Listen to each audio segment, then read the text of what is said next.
I wanted to grow up, but nobody would let me. Anissa Jones.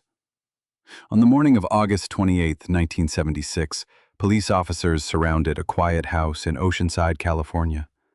Inside, they found 18-year-old Anissa Jones lying lifeless. Just a few years earlier, she had been America's favorite child star, the sweet little Buffy Davis from the hit television series Family Affair. Millions of viewers had watched her grow up on screen. Now, at only 18, her story appeared to be over. Investigators initially believed the case was straightforward. The young actress had attended a party the night before. The medical examiner would later rule her death as an accidental drug overdose. To many people, it looked like another tragic Hollywood headline that would soon fade from the news. But the police didn't close the case. As detectives examined the evidence, they began asking questions that no one else seemed to be asking. How had an 18-year-old obtained such a large quantity of powerful prescription drugs? Who had supplied them? And why did several pieces of evidence point investigators toward a doctor who was already under suspicion for illegally prescribing addictive medication? The deeper they looked, the stranger the story became. What first appeared to be a simple overdose slowly unfolded into something far more disturbing. Yet even if every question about that final night could be answered, one mystery would still remain. What had happened to the cheerful little girl America once adored? Because the truth is, Anissa Jones didn't lose everything in a single night. The path to that tragic ending had begun years earlier, when an ordinary 8-year-old girl stepped onto a television set and unknowingly entered a world that would change her life forever. To understand why Anissa Jones died at just 18, we have to go back to the day she was only 8 years old. Part 2. The little girl America fell in love with. To understand Anissa Jones' tragic ending, we must first meet the little girl the world believed it knew. Anissa Jones was born on March 11, 1958, in West Lafayette, Indiana. Like many children, her early years seemed ordinary. But behind the scenes, her family was already beginning to unravel. When Anissa was still very young, her parents' marriage fell apart, ending in a bitter divorce. She and her younger brother Paul remained with their mother, who soon moved the family to California in search of a fresh start. No one could have imagined that this decision would change Anissa's life forever. Her mother noticed that Anissa possessed a rare combination of confidence, charm, and an irresistibly expressive face. Hoping to give her daughter better opportunities, she enrolled her in dance classes and began taking her to auditions for television commercials. The cameras loved her. Before long, Anissa was appearing in national advertisements, catching the attention of casting directors across Hollywood. Then, in 1966, when she was only 8 years old, one audition changed everything. She was cast as Buffy Davis, the youngest child in CBS's new family sitcom, Family Affair. The series became an instant success. Audiences fell in love with Buffy's innocent smile, her blonde pigtails, and her inseparable talking doll, Mrs. Beasley. Every week, millions of American families invited Buffy into their living rooms. Children wanted to be her friend. Parents adored her sweetness. Merchandise flooded the market, from dolls and lunchboxes to storybooks and clothing. Buffy wasn't simply a television character anymore. She had become a national icon. To the public, Anissa Jones appeared to be the luckiest little girl in America. She was famous. She was admired. She seemed to have everything a child could ever dream of. But appearances can be dangerously deceptive. While millions watched Buffy laugh on television every week, Anissa's real childhood was quietly disappearing behind the studio lights. Instead of spending afternoons riding bicycles, playing with friends, or enjoying carefree school vacations, she followed demanding production schedules. Long hours on set, publicity events, photo shoots, rehearsals, and interviews became the rhythm of her daily life. Even when the cameras stopped rolling, the expectations never did. Hollywood had given her fame, But it had also taken away something no child should ever have to lose: the freedom to simply be a child. The audience saw a smiling little star. No one saw the sacrifices hidden behind that smile. Years later, many former child actors would describe the same feeling: growing up too fast while the rest of the world expected them to stay young forever. For Anissa Jones, that invisible price was already beginning to shape the rest of her life. Sadly, the true cost of fame had only just begun. Part 3. The Prison Called Buffy. By the late 1960s, Buffy Davis was no longer just a television character. She had become part of American culture. Every week, millions of viewers tuned in to watch Family Affair. Children laughed with Buffy, parents admired her innocence, and television executives celebrated the show's extraordinary success. Soon, Buffy's smiling face appeared everywhere. There were Mrs. Beasley dolls, the talking toy that became one of the most beloved dolls of its era. There were coloring books, storybooks, lunchboxes, clothing, magazines, and countless advertisements built around the little blonde girl with pigtails. For many American families, Buffy represented the perfect child: sweet, polite, loving, and endlessly cheerful. To the public, it seemed like a dream come true. But for Anissa Jones, that dream was slowly becoming a prison. As she entered her teenage years, something began to change. She no longer wanted to be Buffy. She wanted to wear different clothes, play more mature characters, and prove that she was more than the little girl America had fallen in love with years earlier. Like any teenager, she was growing up. Her interests were changing. Her personality was evolving. The problem was that no one wanted Buffy to grow up. Television audiences still expected to see the same innocent little girl. Producers wanted the same familiar image. The media continued calling her Buffy, even when she was no longer a child.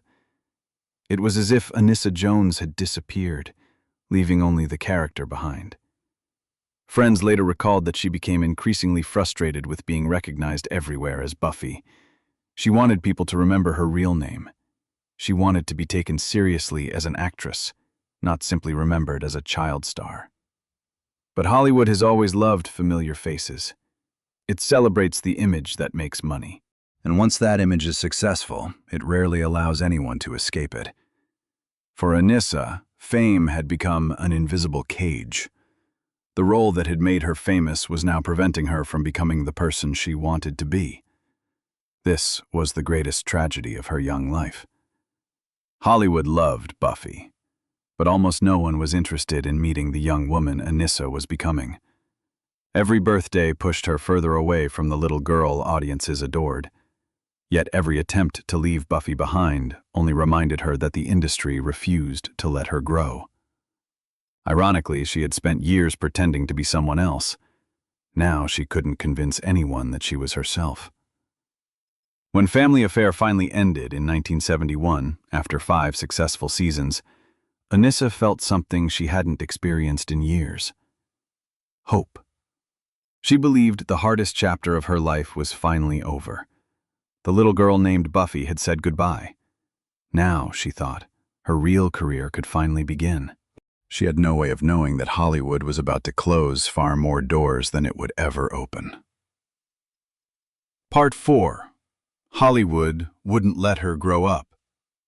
When Family Affair aired its final episode in 1971, Anissa Jones was only 13 years old.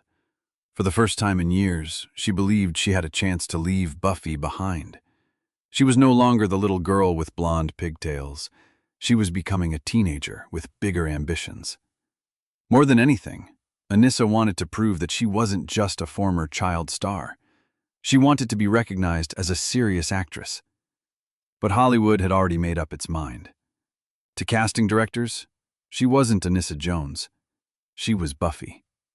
No matter how much she changed, how much she matured, or how determined she was to reinvent herself, the industry continued to see the same 8-year-old girl who had once charmed America. It wasn't just frustrating. It was devastating. Anissa began auditioning for more mature roles, hoping to escape the image that had defined her entire childhood. One of the biggest opportunities came when she auditioned for The Exorcist, the groundbreaking horror film that would become one of the most successful movies of the decade. She didn't get the part. Soon afterward, she also pursued opportunities that eventually led to Taxi Driver, another film destined to become a Hollywood classic. Again, she was passed over. These weren't simply missed auditions. To Anissa, they felt like confirmation that Hollywood had already decided who she was and who she would never be. The irony was painful. The industry that had discovered her talent as a child now refused to acknowledge her growth as a young woman. Hollywood had created Buffy, but it had no interest in helping Anissa move beyond her.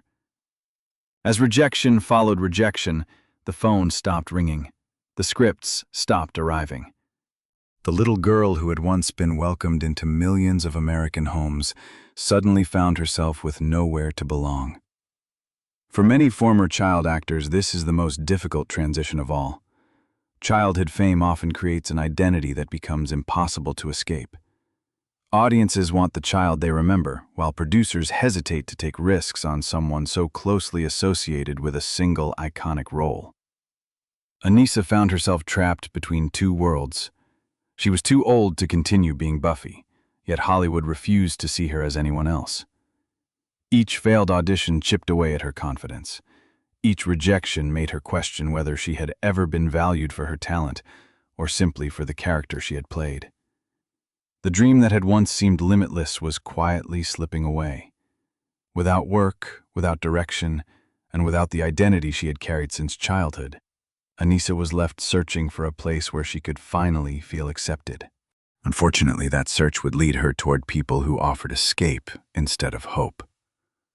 When every door in Hollywood seemed to close, Anissa Jones began looking for another way out. Part 5. A young woman losing her way. By the time Anissa reached her mid-teens, the bright future everyone had predicted for her was beginning to disappear. The auditions had become fewer. The phone rarely rang. The little girl who had once been one of television's biggest stars was now just another teenager trying to figure out where she belonged. Only, unlike most teenagers, Anissa had never been allowed to grow up normally. Without the structure of a television set, and without the success that had once defined her life, she found herself drifting. She began spending more time with an older crowd, people who weren't interested in the sweet little Buffy America remembered. They welcomed her into a world of late-night parties, alcohol, and drugs. For the first time in years, she felt accepted. Unfortunately, it was acceptance that came with a dangerous price. As her new lifestyle took hold, reports of troubling behavior began to surface. Anissa experimented with drugs and increasingly distanced herself from the disciplined routine she had known during her years on Family Affair. She also found herself in trouble with the law after being arrested for shoplifting, an incident that shocked fans who still remembered her innocent television image. To many people, it looked as though the former child star had suddenly become rebellious.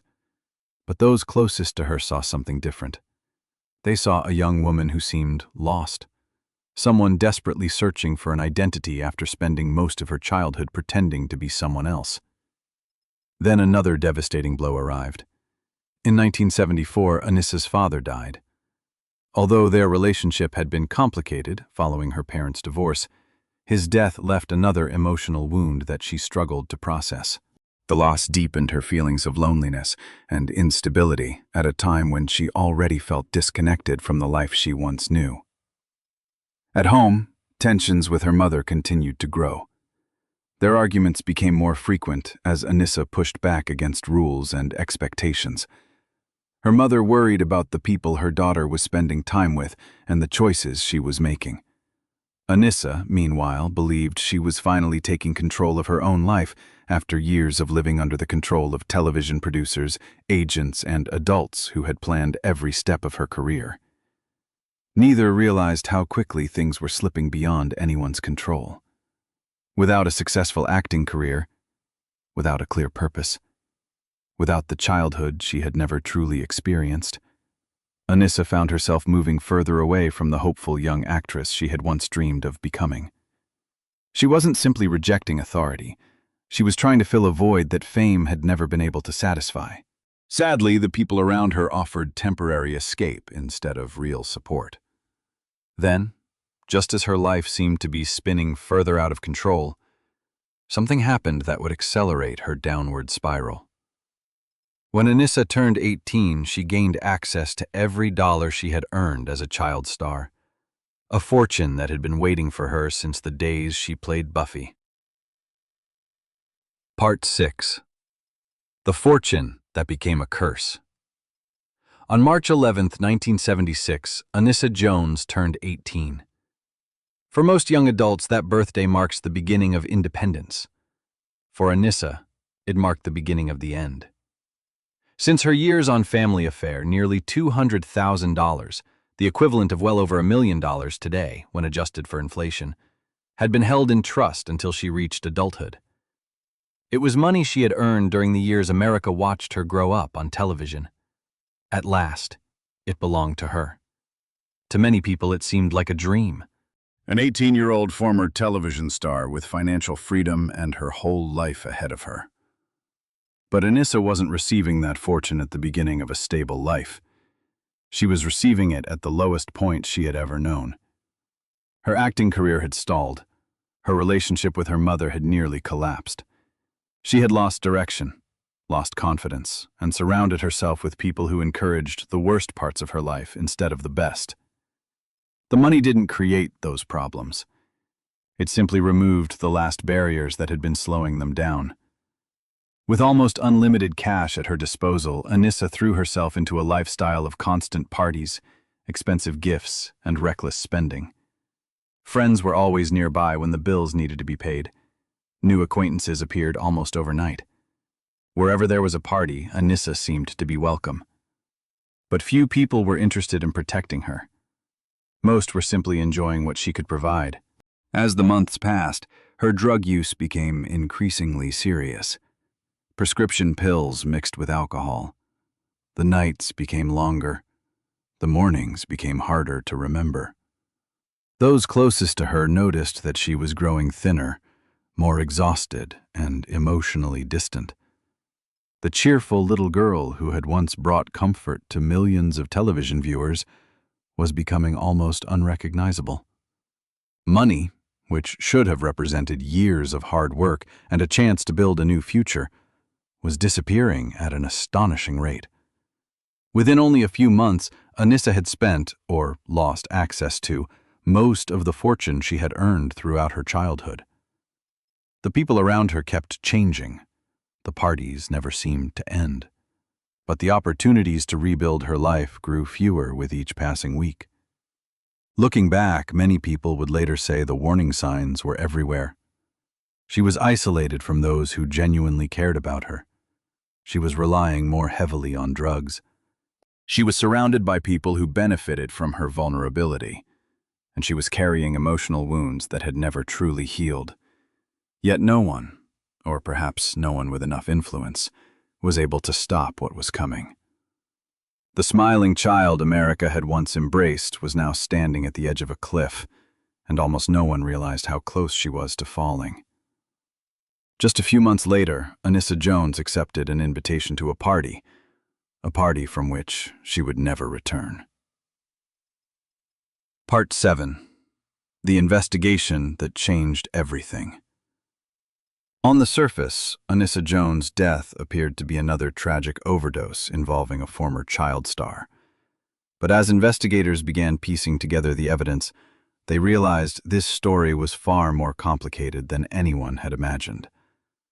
The medical examiner concluded that Anissa had died from an accidental overdose caused by a combination of prescription drugs, including barbiturates, cocaine, PCP, and other substances. The official ruling seemed straightforward. Case closed. Or so it appeared. The detectives assigned to the investigation weren't satisfied. While examining the evidence recovered after Anissa's death, they discovered an envelope bearing the name of a physician, Dr. Don Carlos Mossos. At first it looked insignificant, But that single clue changed the direction of the entire investigation. As police dug deeper, they uncovered allegations that Dr. Mossos had been supplying powerful prescription drugs to young people with astonishing ease. According to investigators, obtaining dangerous medication from his clinic required little more than a few dollars and a brief visit. Instead of carefully evaluating patients, authorities believed prescriptions were being written in extraordinary numbers. Some reports claimed that hundreds of prescriptions were issued every single day, making addictive drugs readily available to teenagers and young adults throughout Southern California. To investigators, Anissa Jones was no longer simply the victim of an overdose. She had become part of a much larger story. The evidence eventually led to Dr. Mossos' arrest on multiple charges related to the illegal prescribing of controlled substances. For Anissa's family, there was finally hope that someone would be held accountable. Perhaps the person who had made these drugs so easily available would answer for what had happened. But fate intervened once again. Before the criminal case could ever reach a courtroom, Dr. Don Carlos Mossos died, bringing the prosecution to an abrupt end. There would be no trial, no testimony, no verdict, no final answer. Although Anissa's family later pursued a civil lawsuit and ultimately received a financial settlement, no amount of money could undo what had happened, or erase the questions that continued to haunt those who loved her. To many people, the investigation offered someone to blame: an irresponsible doctor, an illegal prescription network, a dangerous culture of easy access to addictive drugs. But even after everything investigators uncovered, one question remained painfully unanswered. If Dr. Mossos had never written those prescriptions, would Anissa Jones still be alive? Perhaps. But perhaps not. Because by the time she walked into that final party, the wounds that had shaped her life had already been there for years. The drugs may have ended her life, but they did not create the loneliness. They did not create the pressure of growing up in front of millions, and they certainly did not create the impossible burden of being trapped forever inside a childhood that Hollywood refused to let her escape. So if the doctor wasn't the only reason Anissa Jones died, then who truly stole her life?